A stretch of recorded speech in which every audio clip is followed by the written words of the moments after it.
Pronto, vamos começar nós. Bom, gente, boa tarde. Vamos aí para mais uma aula de grafos. Hoje a gente vai estudar busca em grafos. Vamos ver o algoritmo de busca em profundidade. Essa aula aqui foi feita em 2020.1. Eu ia até alterar esse detalhezinho aqui, mas eu não encontrei o editável, só tem um PDF. Eu encontrei o editável que estava pela metade, então não teve como eu ajeitar isso aqui.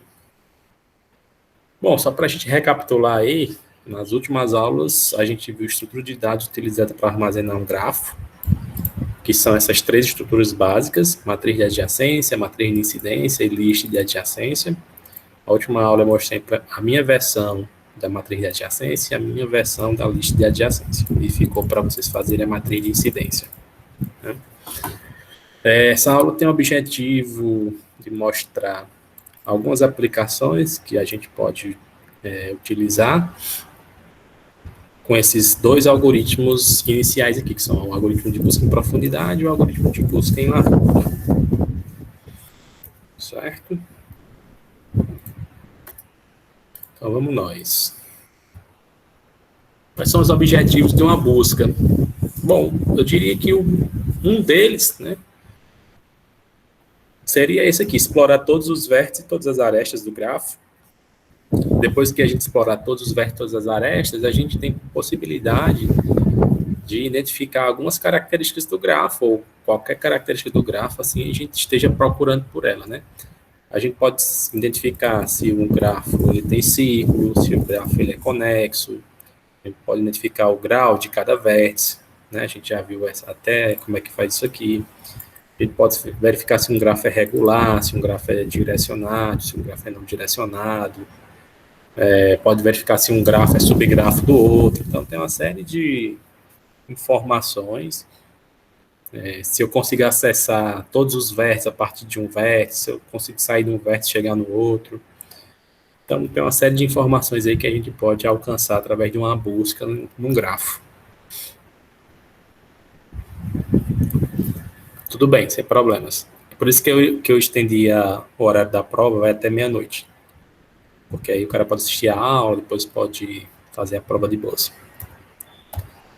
Bom, e aplicações também tem alguns exemplos aqui, mas tem diversas aplicações que podemos citar, como, por exemplo, jogo de xadrez, jogo de dama, quando aqueles caras jogam com a inteligência artificial, né? Você tem lá o tabuleiro e você tem várias opções de jogada. Então, isso aqui é um problema enumerativo, que você pode enumerar por uma árvore, né? Que modela mais ou menos um grafo. Você tem uma peça e você tem com essa peça várias jogadas para várias direções. Então, tem várias peças. Cada movimento que você faz, você abre uma árvore de possibilidades, né? Tanto na dama como no xadrez. Então, isso pode ser modelado com grafos também. Outra coisa, por exemplo, a gente pode ter organização de grupos. Por exemplo, coloquei aqui seleção brasileira, mas vou dar um exemplo antes. Um hospital, pessoas que vão trabalhar no mesmo setor, né? Tem ali médicos, enfermeiros, pessoal da administração, pessoal da faxina, ou numa empresa. Então, é interessante que você organize pessoas que elas se deem bem, né? Que elas trabalhem bem em conjuntos, em grupos, para que você maximize o potencial das pessoas, para que elas consigam fazer o seu trabalho da melhor forma possível, para que não dê problemas, etc. Então, por exemplo, quando a seleção brasileira vai jogar Copa do Mundo, por exemplo, o treinador ele vai pegar todos os jogadores do Brasil, que são muitos, né? Você considera cada jogador como sendo um vértice. Ao redor do mundo tem vários brasileiros que jogam, né? E a ideia do técnico geralmente escolhe 22, 23, depende da competição, né? 24, eu acho, 23. E ainda um grupo mais seleto que são os 11 titulares, né? Então a ideia é que esses 11 jogadores é como se cada aresta representasse o quão bom esses dois jogadores, jogador A e jogador B, o peso da aresta aí pode representar um entrosamento entre os jogadores, né? Então a ideia é que você escolha um subgrupo de jogadores que eles sejam o mais entrosados possíveis, né? Quando você somar o peso dessas arestas, que seja o maior peso, significa que os caras são entrosados, que jogam bem, que gostam de jogar um com o outro, etc. Que você vai maximizar o potencial daquela equipe, né?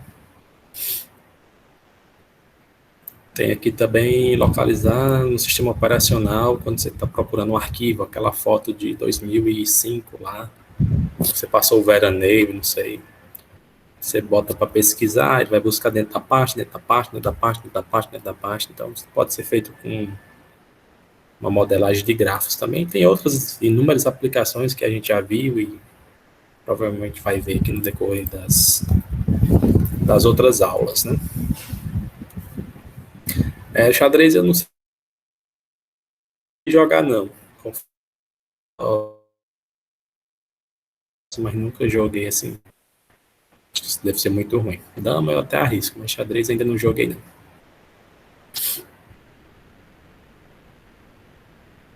Os clássicos que a gente vai estudar, começando por esse aqui, que é o busca em profundidade, tem o busca em largura. A partir desses dois caras, vamos dizer que eles são os pilares ou alicerces, né? A gente vai fazer pequenas modificações nele, coisa diferente, ou árvore geradora mínima, o caminho mínimo entre dois pontos, se o grafo é conectado, a ordem das coisas que a gente vai ver aqui. Tudo isso com esses dois.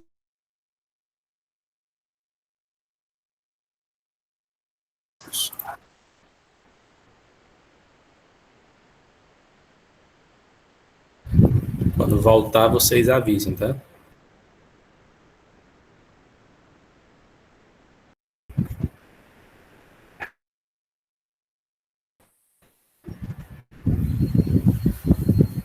Quando travar, vocês façam assim, pessoal. Vocês apertem a mãozinha aí que emite um sonzinho para mim, que é para mim ver, que nem sempre eu tô vendo o chat, não. Beleza? Voltou?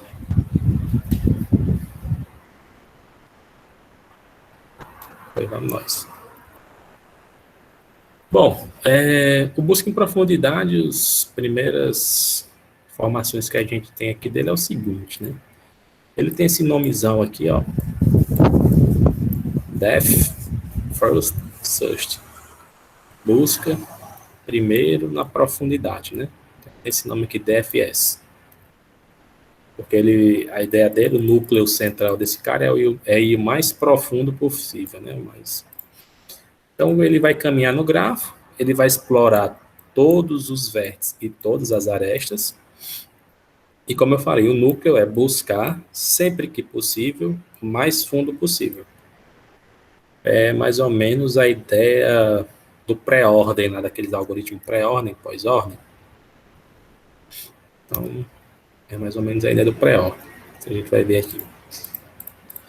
E esse processo de busca, ele vai terminar quando você visitar todos os vértices, né? A ideia desse algoritmo de busca em largura e profundidade é só lhe dar como é que eu digo assim, um framework para que você consiga visitar todos os vértices do grafo, consequentemente todas as arestas no busca em profundidade.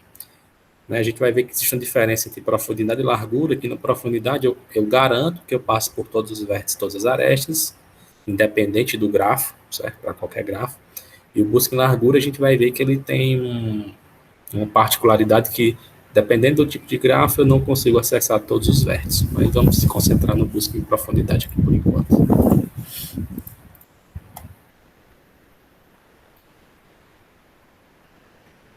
É isso aí.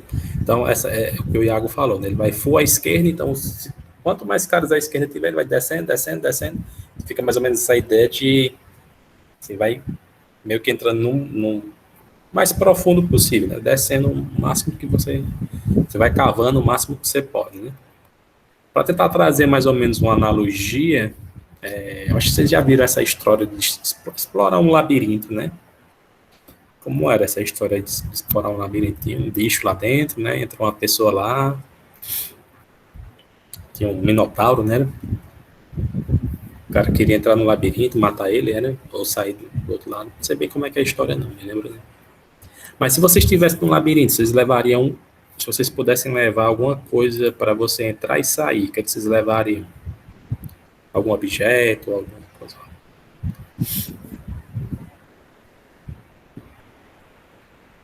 Água?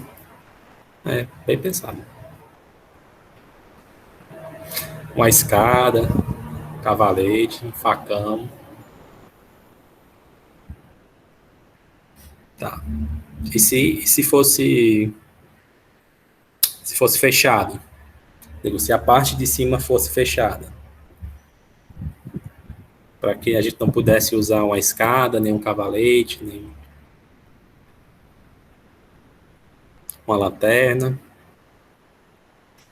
Considere que o labirinto é um labirinto assim bem grandão, né? Que não seja tão razoável você entrar e sair.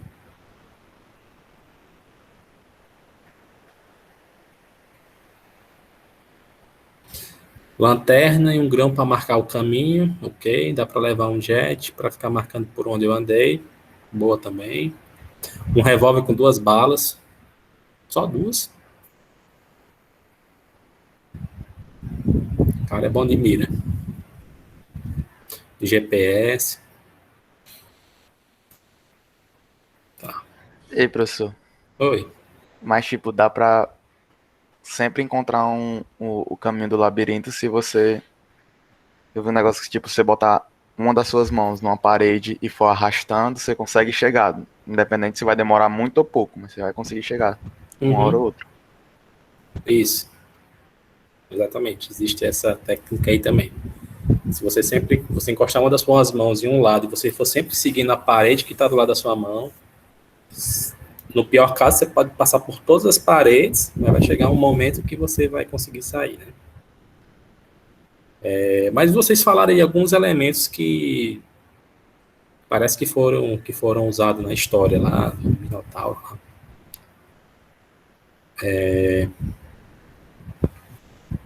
Acredito que sim, Jorge. Que seria assim interessante que, assim, não é que interessante. Vamos dizer que a gente não usasse essa técnica da mão, né? Você ia começar a caminhar pelo labirinto e provavelmente poderia acontecer de você chegar, sei lá, você vinha nessa. Deixa eu ver uma situação que dá para desenhar aqui.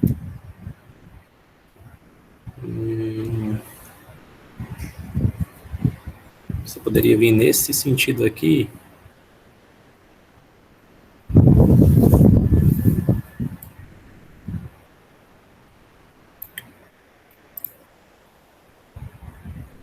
Também esse desenho do labirinto aqui não está ajudando o exemplo que eu quero.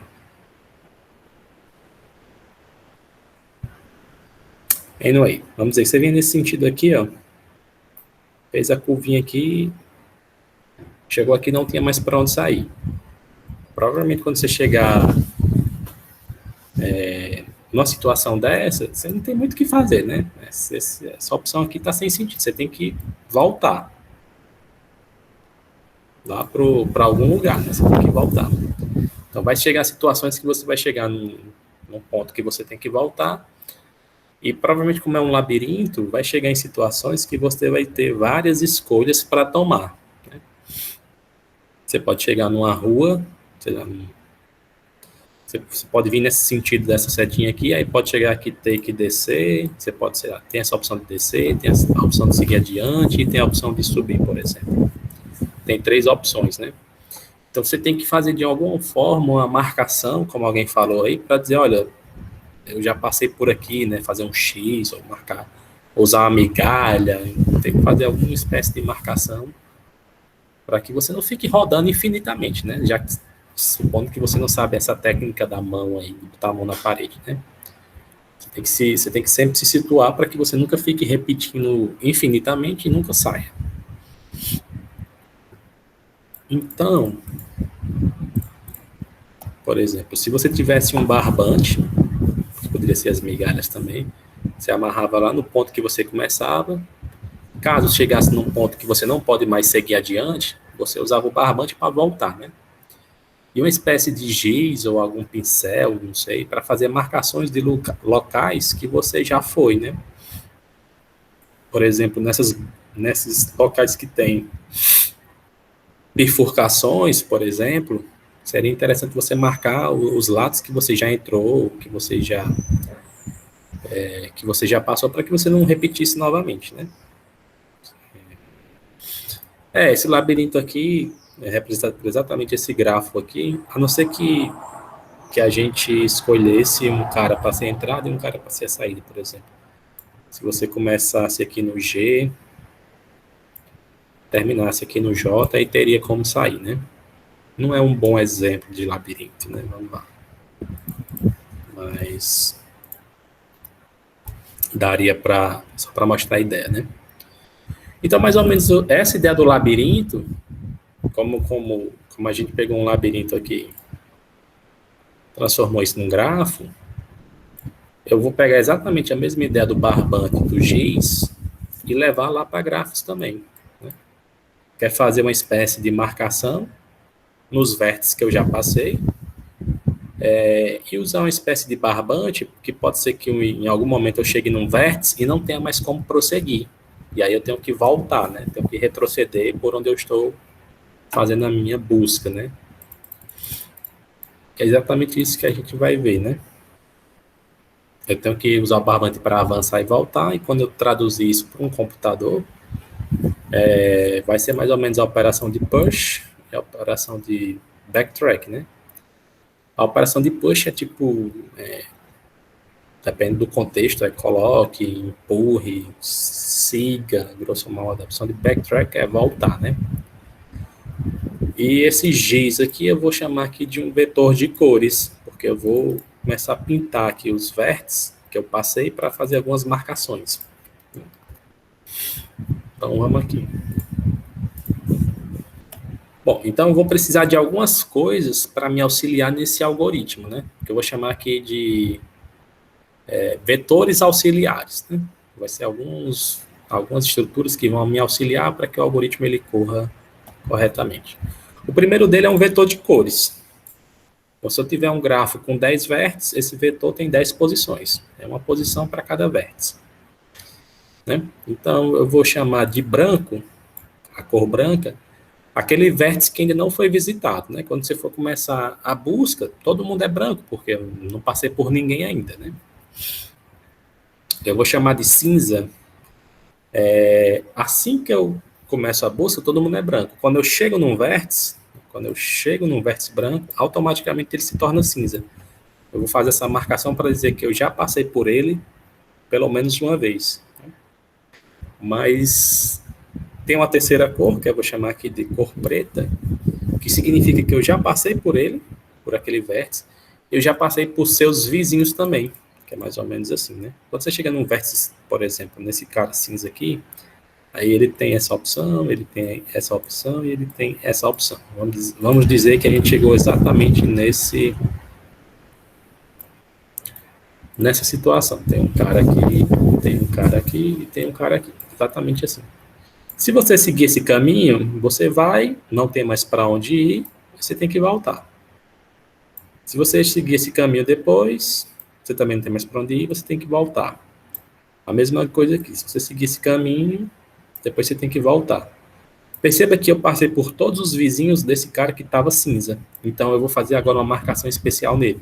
Eu vou chamar de preto. Significa que eu já visitei ele e que a partir dele eu já visitei todas as opções possíveis que tinha adiante. Então, quando eu marco preto é porque aquele cara, pronto, eu não preciso mais passar por ali porque eu já fui tudo que tinha adiante e não preciso ir mais novamente. Claro que, obviamente, que podia ter outras opções. Né? Mas perceba que em algum momento, por mais que tenha aqui várias opções, em algum momento você vai chegar num vértice que não tem mais para onde ir. Né? Aí esse cara vai ter que voltar, vai ter que voltar, vai ter que voltar, vai ter que voltar, que é a operação de backtrack lá que a gente estava vendo. Né? Então, é mais ou menos essa pegada aí. Então, eu tenho esse vetor de cores, é a minha primeira estrutura que vai me auxiliar. E eu tenho essas três cores aí, branco, cinza e preto. Certo? Além disso, eu vou usar outros dois vetores, chamado aqui de vetor D e vetor F. Eles têm também o mesmo tamanho. Se eu tenho 10 vértices, o vetor D tem tamanho 10. Se eu tenho 10 vértices, o vetor F tem tamanho 10. Certo? Aqui eu vou fazer uma marcação da espécie de tempo, mas não é o tempo de execução do algoritmo, não, certo? Nossa, eu rodou em 1 segundo, 2 segundos, não é isso. Vou fazer uma marcação de o tempo que eu cheguei no primeiro vértice, né? O tempo que eu cheguei no segundo, o tempo que eu cheguei no terceiro. Então, como todo mundo começa branco, mas vai ter algum momento que quando o algoritmo começar a executar, esse cara vai se tornar cinza. Então, assim que esse cara se tornar cinza, eu marco aqui, ele ficou cinza no tempo 1. Os caras que ficam cinza, eu vou marcar aqui no vetor D. É o tempo que ele foi descoberto, né? Quando o vértice é cinza é porque eu acabei de descobrir ele, cheguei lá pela primeira vez.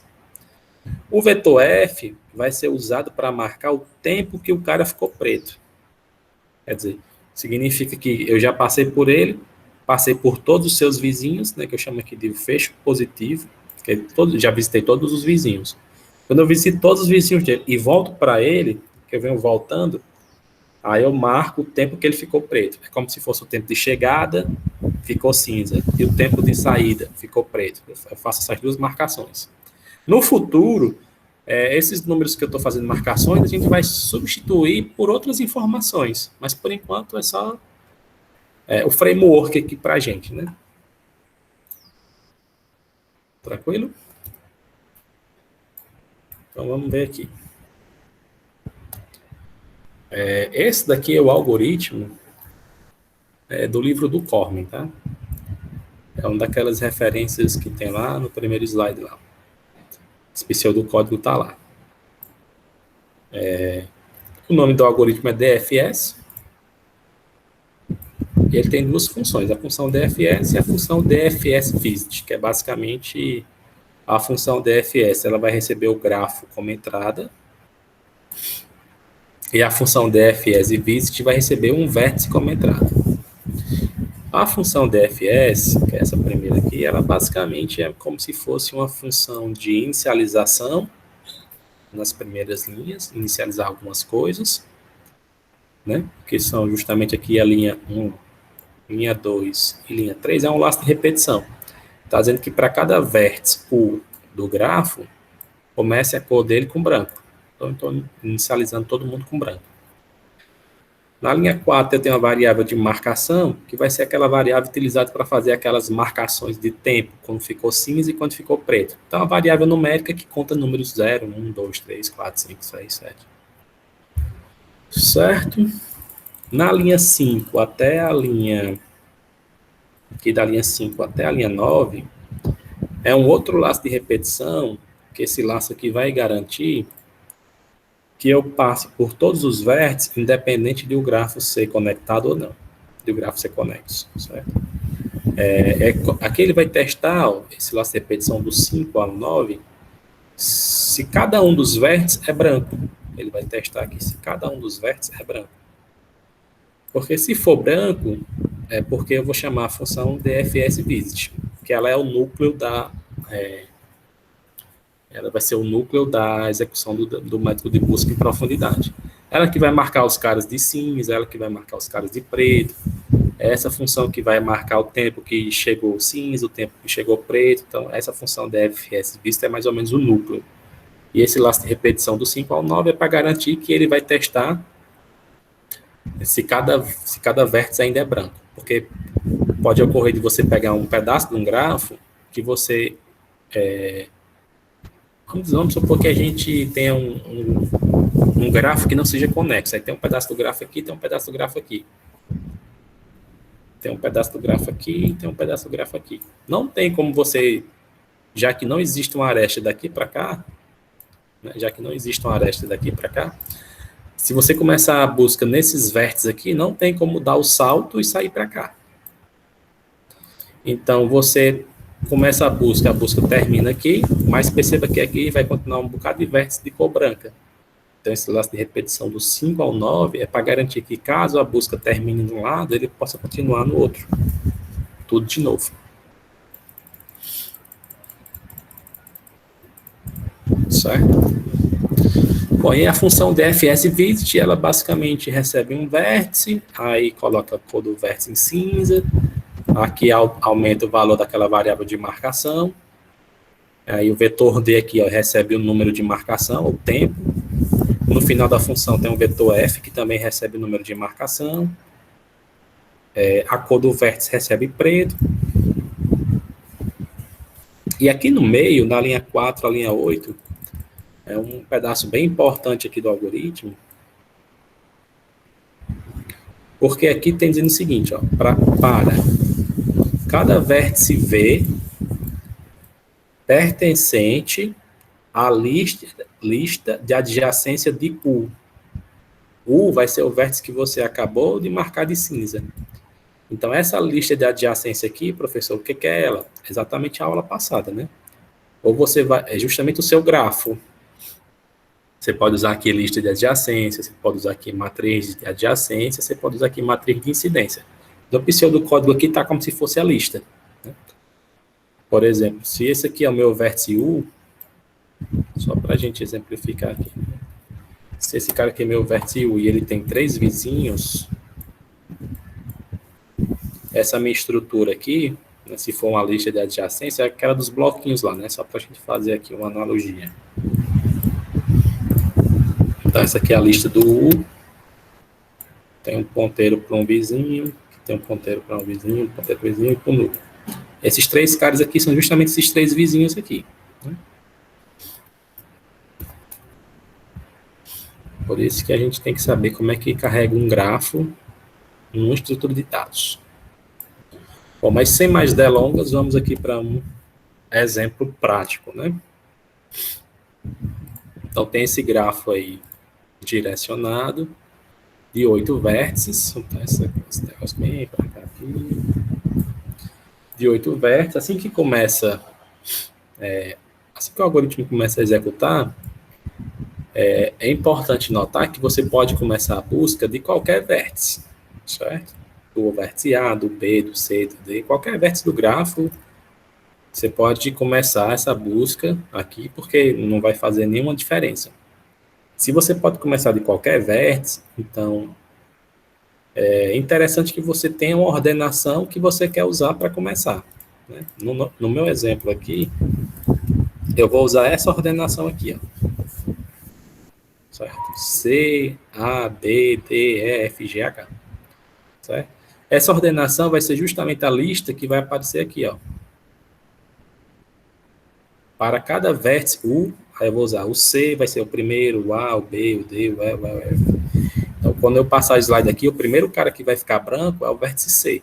Estou pintando ele de branco, né? Só para começar o algoritmo. Certo? Então, seguindo essa mesma linha aí, essa mesma lista dos vértices, vou pintar todo mundo de branco, que é só uma parte de inicialização, tá? Vértice A, vértice B, D, E, F, G e H. Foi só para pintar todo mundo de branco aí. Certo?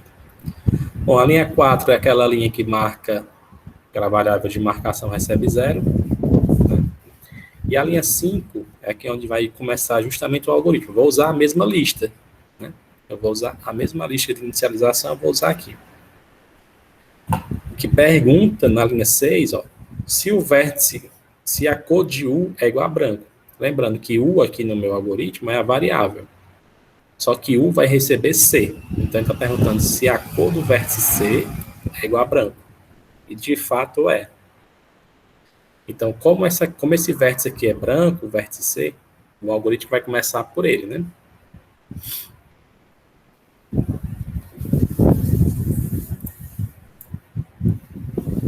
Pergunta se a cor do vértice C é branco, de fato é verdade. E na linha 7 eu vou chamar uma função, a função chamada dfs_visit, que é aquela outra função lá.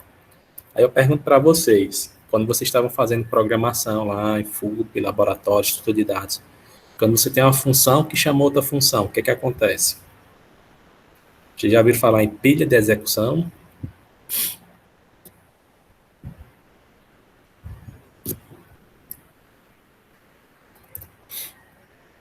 Beleza, então vamos nós. Bom, a função que está executando no momento é essa função DFS aqui, né? Quando eu chamo outra função, então essa função DFS aqui vai para a pilha, e essa função DFS vista vai ser a função que vai ser executada agora. Perceba que a função DFS vista está passando um vértice como entrada. O vértice que eu estou passando no momento é o vértice C, que é o primeiro dessa lista aqui, ó. Certo? Só para ficar claro aí. Então vamos adiante. Eu passo aqui o slide. Chamei o DFS visit. Vou simular a pilha de execução aqui embaixo, para dizer que a função DFS está na pilha. E agora eu vou executar a função DFS visit C, que é a próxima função lá, aquela função que faz as coisas acontecerem, né? Então, o vértice C vai entrar aqui na minha variável U. Então, a cor do recebe cinza. Então, a cor de C vai receber cinza, né? Pintei o cara de cinza para dizer que eu cheguei nele pela primeira vez. A segunda linha é aquela variável de marcação, que ela inicialmente começa com 0, né? Tá aqui ela aqui embaixo, ó. As variáveis começam com 0. Então, ela recebe o valor dela mais 1, aumentando em uma unidade. E eu estou dizendo que o meu vetor D, na posição C, recebe 1. Vou marcar de 1 bem aqui, ó. Na esquerda do vértice eu vou marcar o tempo que ele ficou cinza, e na direita eu vou marcar o tempo que ele ficou preto. Vou fazer isso para cada vértice, certo? Que é para simular o vetor D e o vetor F. Tudo bem até aí? Tranquilo? Pronto. A linha 4. Na linha 4 e na linha 8, aqui vai ter uma chamada de função dele para ele mesmo, né? Vai começar a fazer uma recursão. Perceba que aqui, ó, meu vértice U, a minha variável U aqui é C, é o vértice C.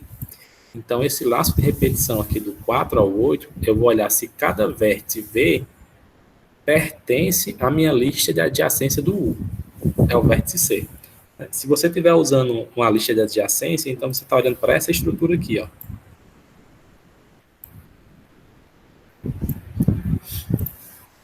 Você tem o seu vértice C aqui, o vizinho, um vizinho.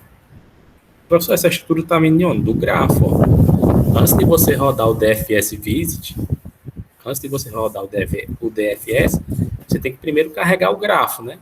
Tem que carregar o grafo de algum canto. Ou você vai digitar o grafo, ou você vai carregar o grafo de um arquivo. Mas você tem que armazenar esse grafo em alguma estrutura, que seja uma lista de adjacência, que seja uma matriz, né? Então, veja que aqui no nosso exemplo, o vértice C ele tem dois vizinhos. Tem o vizinho D aqui, ó, e tem o vizinho G. Eu não sei como foi que vocês implementaram a lista de adjacência, mas dependendo da implementação, pode ser que primeiro entre aqui o vértice D e depois o G. Ou o contrário, porque isso vai depender se você fez uma inserção no início, se você fez uma inserção no fim, se você implementou para inserir no meio, né? Depende de como você fez para implementar a sua lista, né? Então, eu vou considerar que primeiro foi inserido aqui o vértice G, depois o C.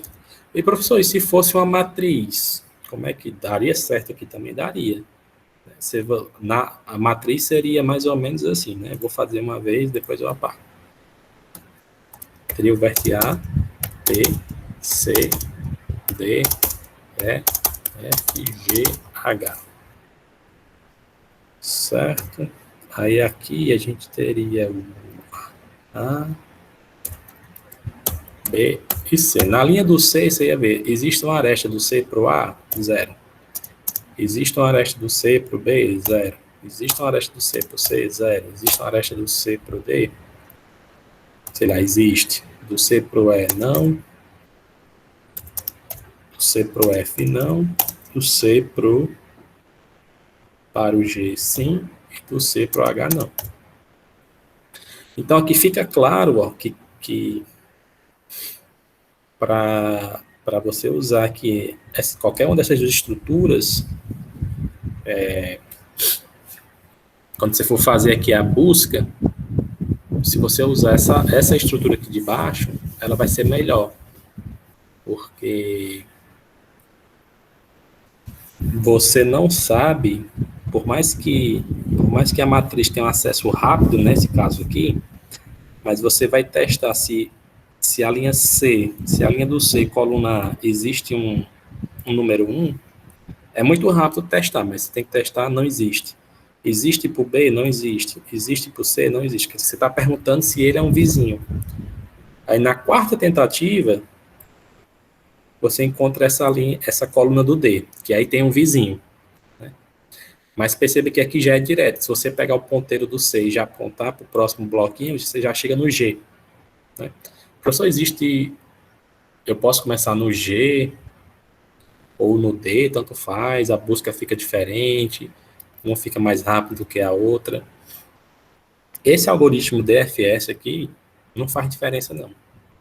Tanto faz você começar aqui, tanto faz a gente partir para o D ou partir aqui para o G, que o tempo de execução não vai mudar. Claro que a ordem que você vai visitar os caras vai mudar, mas isso não faz diferença, não. Tá bom? Então, só para ficar claro, eu vou simular aqui como se a gente estivesse usando uma lista de adjacência. Vou apagar essa parte da matriz aqui.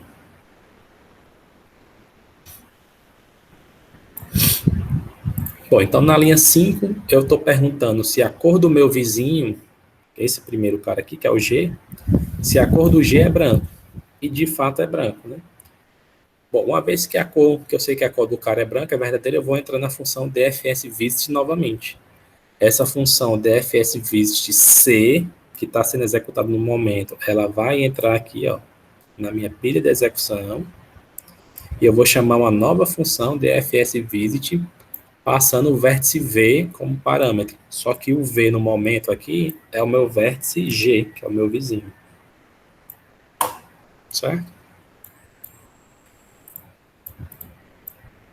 Então, quando eu passar aqui para o próximo slide, deixa eu tirar essas setinhas aqui do meio para ficar melhor.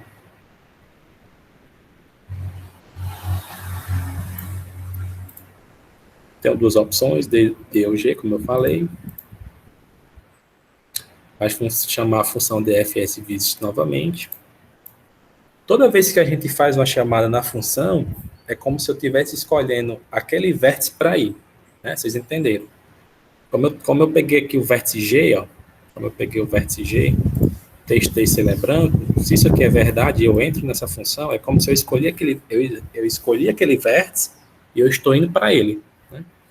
Eu estou fazendo esse caminho, né? Estou escolhendo essa aresta para ir para lá.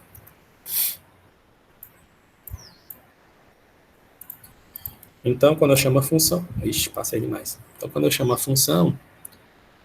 Só voltar aqui, estava nesse ponto. Quando eu chamo a função, então, eu chego lá no vértice G, já marco ele de cinza.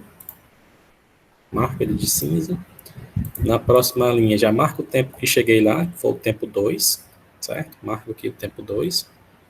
E agora o processo, ele é um pouco repeteco, né? Porque é o mesmo algoritmo. Na próxima linha, eu vou olhar os vizinhos do G. Então, perceba que essa que dá a ideia de profundidade, né? Eu estou no vértice C, olho meus vizinhos, vejo o primeiro cara que é branco, vou para ele. Quando eu chego no próximo cara, que é o G, olho os meus vizinhos, vejo o próximo cara que é branco, vou para ele.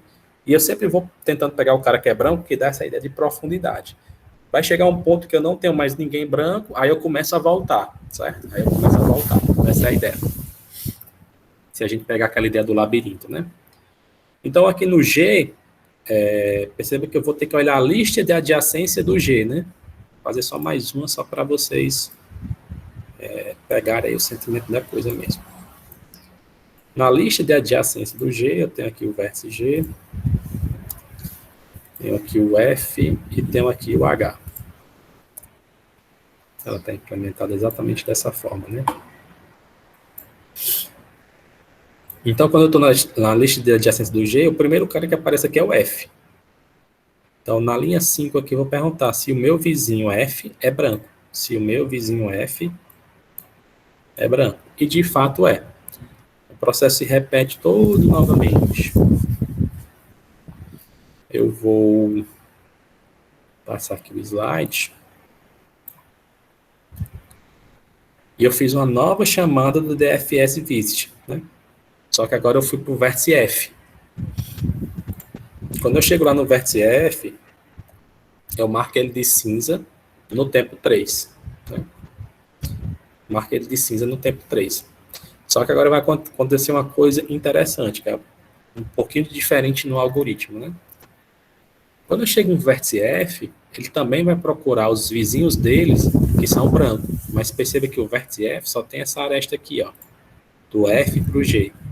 Só que o G, no momento, ele já tem uma cor diferente. Né? Então, vamos ver aqui. Quando eu chego para perguntar do vizinho do F, que é o G, a cor desse cara não é branco. Uma vez que esse cara não é branco, eu não vou fazer um novo DFS vice. Eu não chamo a função novamente. Esse laço de repetição aqui acaba, porque eu passei por todos os vizinhos do F, não tenho mais ninguém. E eu vou dar um salto aqui para a linha 9. Quer dizer, o que significa passar por todos os vizinhos? Que eu posso marcar aquele cara de preto. Né? Já passei por todo mundo. Então, a linha 9 eu vou marcar o vértice F de preto.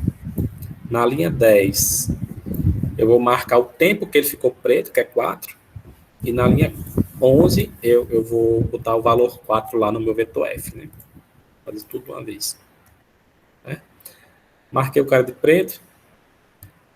E coloquei o tempo 4 lá. Vai acontecer agora a operação de backtrack, né? Então, quando esse cara ficou preto aqui no tempo 4, não tenho mais para onde ir. É o fim da minha execução.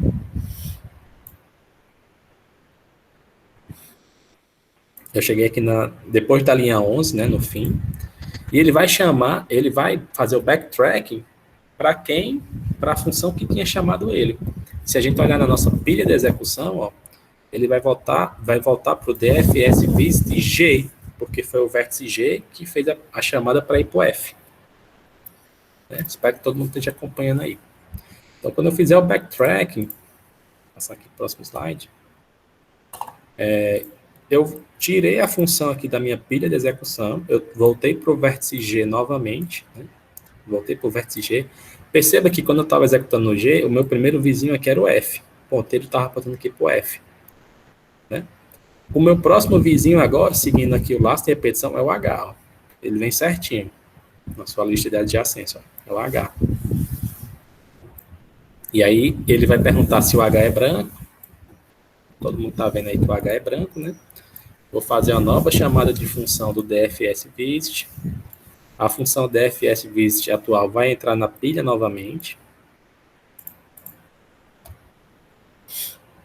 E eu vou visitar lá o vértice H. Vou marcar o vértice H de cinza.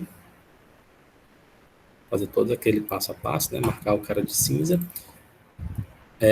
Fazer a marcação do tempo de chegada lá no tempo 5. E vou olhar se tem algum vizinho que eu possa avançar de H. Mas H só tem uma aresta dele para ele mesmo. Como ele já é cinza, já vou dar um salto lá para a linha 9, que é marcar ele de preto. Marcar o tempo que ele ficou preto 6. A minha função termina. E eu vou voltar para quem chamou. Quem chamou foi o vértice G. Né? Quem chamou lá foi o vértice G. Quando eu volto para G, já fiz direto aqui, tá? Mas era basicamente assim. Quando eu volto para G, esse ponteiro que estava apontando para H vai apontar para o nulo, porque não tem mais ninguém. Não tem mais nenhum vizinho de G. Significa que esse laço de repetição terminou, o 4. Pulo aqui para a linha 9, aí marco o vértice G de preto. Aí vou pular aqui para a linha 10, que é marcar o tempo que ele ficou preto. 7. Depois vou fazer um backtrack para quem chamou o G. Perceba que quem chamou o G foi o C, né? Então, vou voltar lá para o C. Então, essa lista aqui eu já passei por todo mundo. E na lista de adjacência do C, que é essa lista aqui, ó, o próximo cara aqui é o D. Eu sei que está um símbolo diferente aqui, mas é o D. É o próximo vizinho aqui. Então, o procedimento é o mesmo. Vou chegando lá no vértice D, marcar ele de cinza, ele não tem mais para onde ir, marco ele de preto, passo backtrack para o C fica preto no tempo 10, não tenho mais para onde ir, mas perceba que na minha pilha de execução, ó, eu tenho que voltar para quem chamou. Quem me chamou foi a função DFS, aquela função que faz as inicializações das coisas, né? Então, deixa eu apagar aqui um bocado de coisinha. Então, perceba que a primeira vez que eu chamei o DFS visit, eu comecei no vértice C. Né? Aí ele executou e voltou. Mas o C já está preto, o D, o F, o G e o H. Perceba que nessa lista sobrou 3 caras que não ficaram pretos. Então, por isso que esse laço de repetição aqui, ele garante que mesmo que o DFS termine uma vez, você garante que você vai testar se todo mundo ainda existe alguém que é branco. Né? Porque o próximo cara que ele testou aqui é o vértice A. Então, o vértice A é branco, aí a busca vai começar de novo agora do vértice A. E o procedimento agora é o mesmo, né? O vértice A está branco, aí vai começar a busca, ele vai ficar cinza. Aí tem um vizinho ali B, que é branco, aí o B fica cinza. Perceba que B tem um bocado de vizinho, mas esse cara aqui é preto, não entra. Esse cara que é preto não entra, ele vai entrar aqui nesse cara que é branco. Né? Esse cara fica cinza. Aí o vértice E não tem mais para onde ir, também fica preto. Faz o backtrack para o B fica preto. Faz o backtrack para o A fica preto. Depois o A faz o backtrack novamente, volta para o DFS. Já marcou aqui todo mundo de preto, né? Mas o laço de repetição ele continua só para ter certeza se ainda tem alguém preto, branco, né? E aí passa por todo mundo e termina o algoritmo porque ele passou por todos os vértices, todo mundo ficou preto.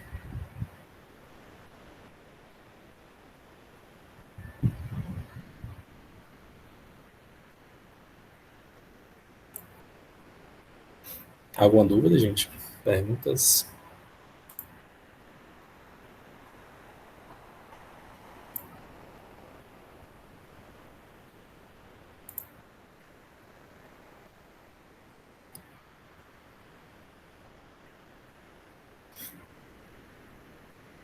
Todo mundo tá ok aí?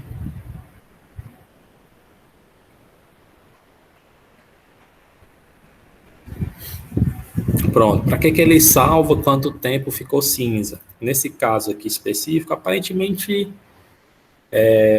né? Só recapitular aqui.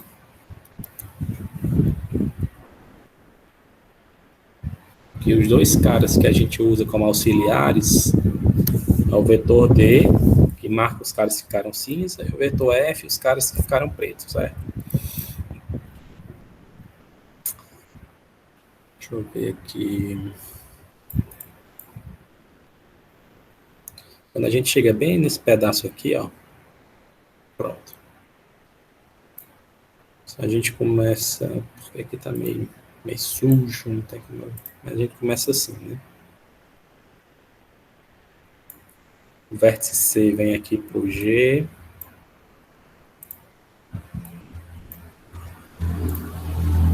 Que vem aqui pro F. Aí o F não tem mais ninguém. Aí ele volta aqui pro G. Aí do G vem aqui pro H. Do H volta pro C. Do C ele puxa aqui pro D. Puxa bem assim pra ficar. Primeiro ele começou aqui no C. Aí veio aqui pro G. Aqui pro F.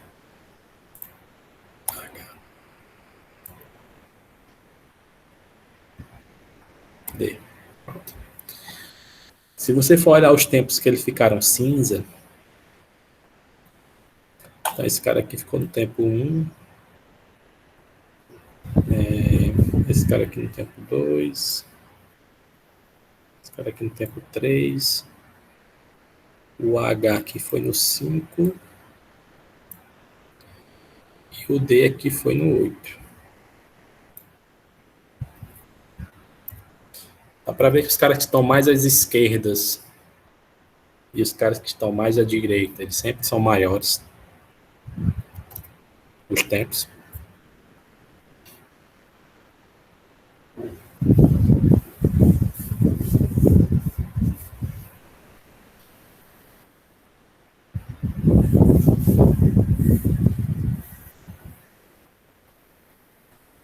Pronto. Vocês lembram que vocês viram lá pré-ordem e pós-ordem? Fazer uma busca em pré-ordem, fazer uma busca em pós-ordem. Como é que era pré-ordem? Alguém pode dizer para mim? Qual era a característica lá?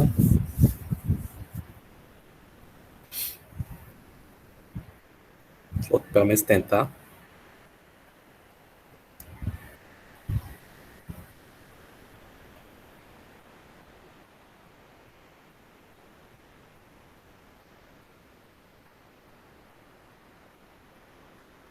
Primeiro esquerdo, depois direito, né? Foi justamente o que a gente fez aqui. Primeiro ele vem aqui tudo para a esquerda, pelo esse número que você está vendo. 1, 2, 3, 5, 8. Certo? Então, o vetor D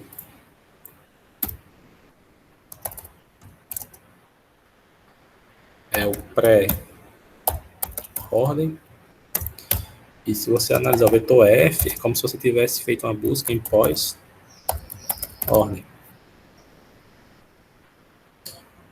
O D marca os caras que ficaram cinza e o F os caras que ficaram preto. Então, se você seguir essa ordem dos caras que ficaram cinza, é como se você tivesse feito uma busca em pré-ordem.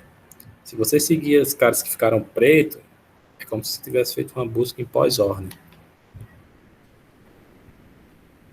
É tanto que se a gente for pintar de preto aqui, ó,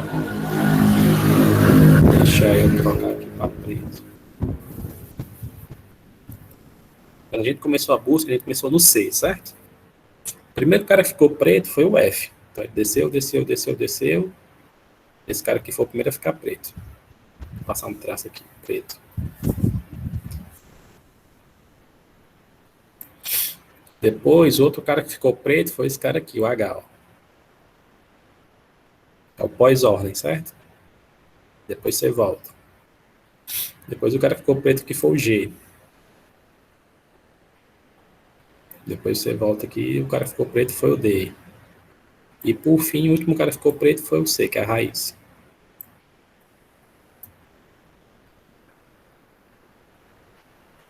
Se você olhar pelos tempos, é a mesma coisa, certo? O primeiro cara que ficou preto foi o F, o tempo aqui é 4. O segundo cara que ficou preto foi o H, o tempo aqui é 6. Você sempre vai do menor para o maior, menor tempo para o maior. O tempo do G aqui é 7. O tempo do D aqui é 9. E o tempo do C aqui foi 10. Então, se você seguir do menor para o maior, no vermelho, ó, do menor para o maior, você está indo na ordem que os caras foram ficando cinza. Se você seguir do menor para o maior no preto, é a ordem que os caras ficaram preto, né? Do menor número para o maior. Então, assim, esses dois vetores têm essa característica que... Perceba que você poderia rodar o mesmo algoritmo sem fazer essa marcação, né? Você só precisaria marcar as cores. Essa marcação de tempo aí, ela já lhe dá uma informação adicional, né? Que é essa de pré-ordem e pós-ordem. A gente vai ver que nos algoritmos mais adiante, a gente pode trocar esse vetor de D e F por outras informações, como, por exemplo, o peso da aresta, um somatório de pesos. E vai trocando esse D e F aí por outras coisas, né?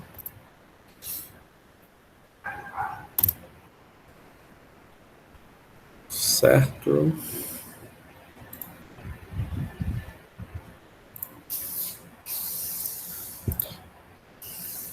Bom, o pseudocódigo realmente ele é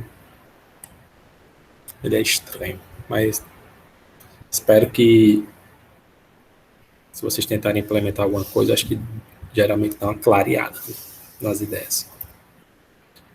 Bom, então só fazer aqui uma réplica, só para falar uma coisa aqui para vocês, voltar aqui lá para o início. Dá para ver claramente, todo mundo entendeu que esse algoritmo aqui ele é recursivo, né? Que é uma função que chama ela mesma. Não é assim? Certo, ótimo. O que mais?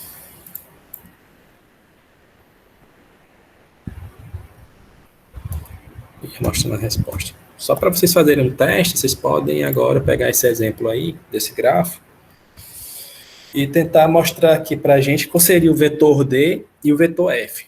Mas para a gente ter a mesma resposta de todo mundo, vou pedir para vocês começarem a busca aqui do vértice A, certo?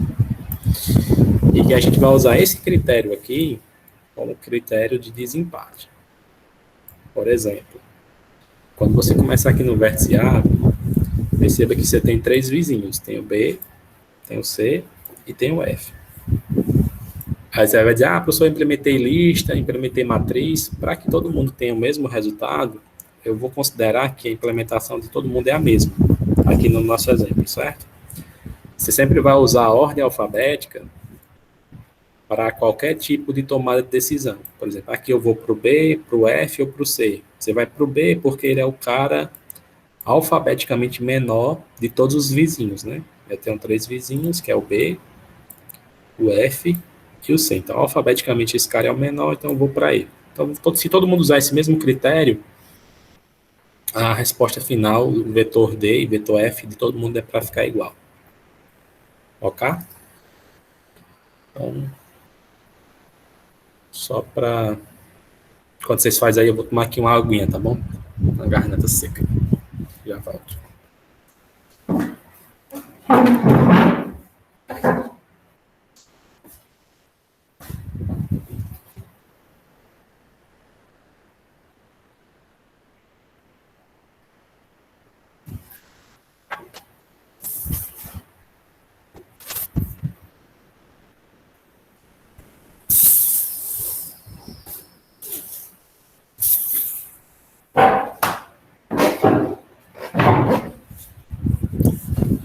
Vetor D é cinza.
E aí?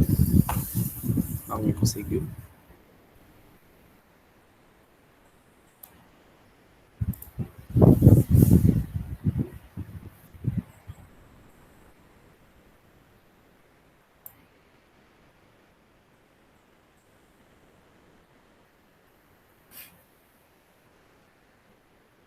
Quero dar uma olhada no algoritmo lá.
Saiu a primeira resposta.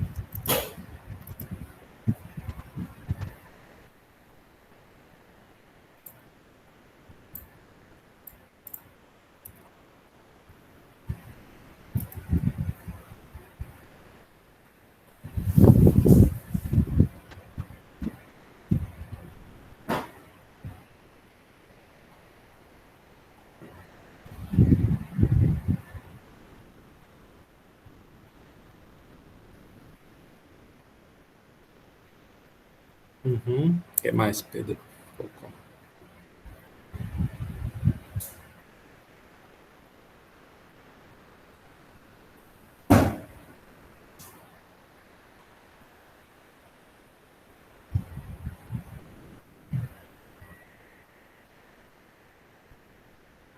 Entendi, entendi. Certo. Fazer aqui mais ou menos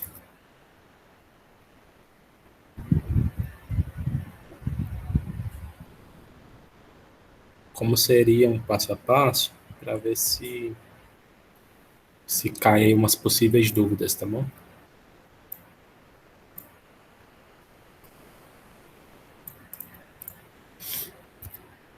Bom, então, começando aqui o busca em profundidade do vértice A, seguindo aquela regra que a nossa lista de adjacência está por ordem alfabética, então, vamos nós. Então, eu cheguei aqui no A no tempo 1, né? Então, vou aqui para o B no tempo 2. O meu vizinho do B é o vértice E no tempo 3. Perceber que aqui no E tem três vizinhos, o F, o G e o H.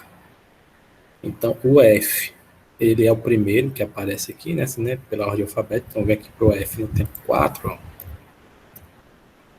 O F, ele tem dois vizinhos. Tem o B, mas o algoritmo ele pode até analisar o B como sendo o primeiro. Mas perceba que o B ele já tem um número marcado aqui, ele já é cinza, né? Então, eu não uso essa aresta. Eu vou usar essa aresta aqui, ó, para o G, porque o G é branco. Certo? Então, eu venho aqui para o G no tempo 5. E perceba que o G não tem nenhuma saída, ele fica preto no tempo 6. Certo? Então, eu volto aqui para o F. E o F não tem mais saída, fica preto no tempo 7.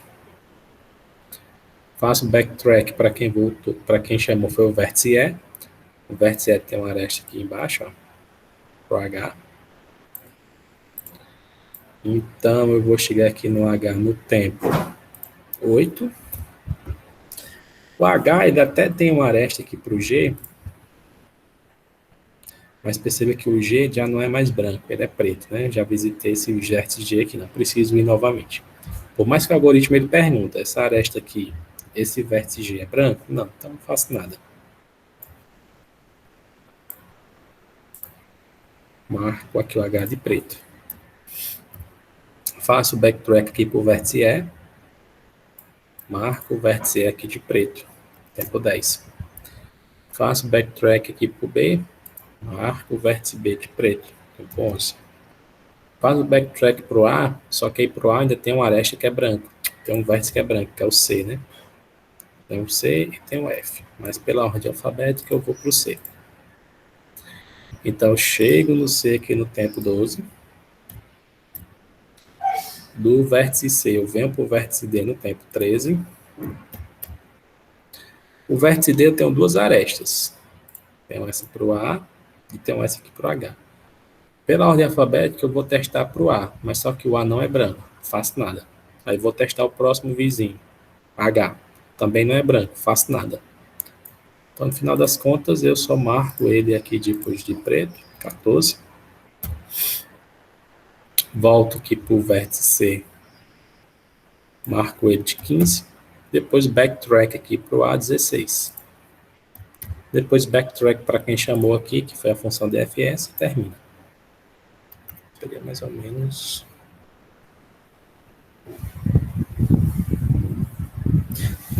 O algoritmo, ele passa, certo? Se a gente voltar no algoritmo, que o algoritmo, na verdade, ele passa por todas as arestas. Mas perceba que ele só vai entrar na função naquelas onde... Volta lá para o comecinho. O algoritmo, esse laço de repetição aqui, ó, ele está garantindo que você vai testar todas as arestas. É como se você pegasse um vértice aqui, ó, e você olhar. Esse vizinho aqui é branco, esse vizinho aqui, aí depois você vai testar, esse vizinho é branco, esse vizinho é branco, esse vizinho é branco. Possa ser que esse cara aqui já seja preto, esse já seja cinza, esse de baixo já seja cinza. Mas, de fato, esse laço de repetição aqui, ele vai garantir que você vai testar, se você estiver usando uma lista de adjacência, exatamente todos os vizinhos. Se você estiver usando a matriz de adjacência, ele vai ficar até duplicado, porque você vai testar, por exemplo, se tem esse vértice aqui, que eles nem são vizinhos, mas mesmo assim você ia testar se essa aresta aí existia ou não, numa matriz. Numa lista você testa exatamente a quantidade de vizinhos que cada vértice tem. Uns vão ser brancos, outros já vão estar pretos, outros já vão estar cinza. Então, no final das contas, é isso aí.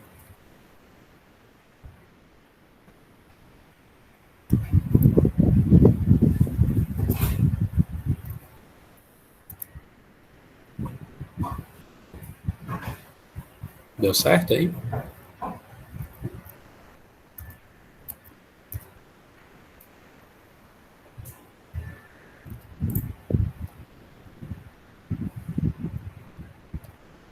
Então, por hoje...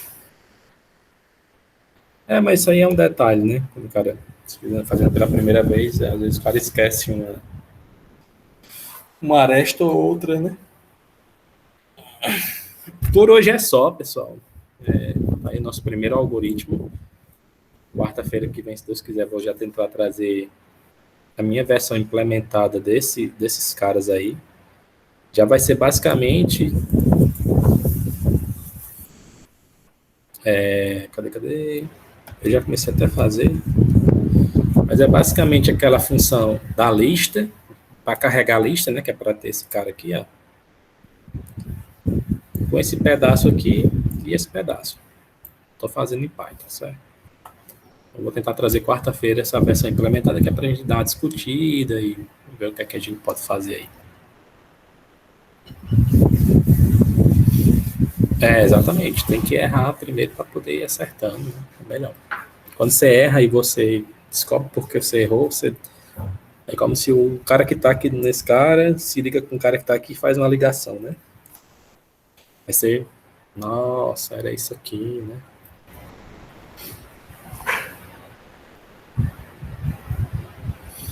Pois é, estou tentando procurar até uma biblioteca aí que faz o desenho do grafo. Eu já até encontrei ela, mas como eu também sou iniciante, né? Então vai demorar uns diazinhos aí para fazer uma versão colorida, não sei o que, passo a passo. Mas acho que vai sair. Ok?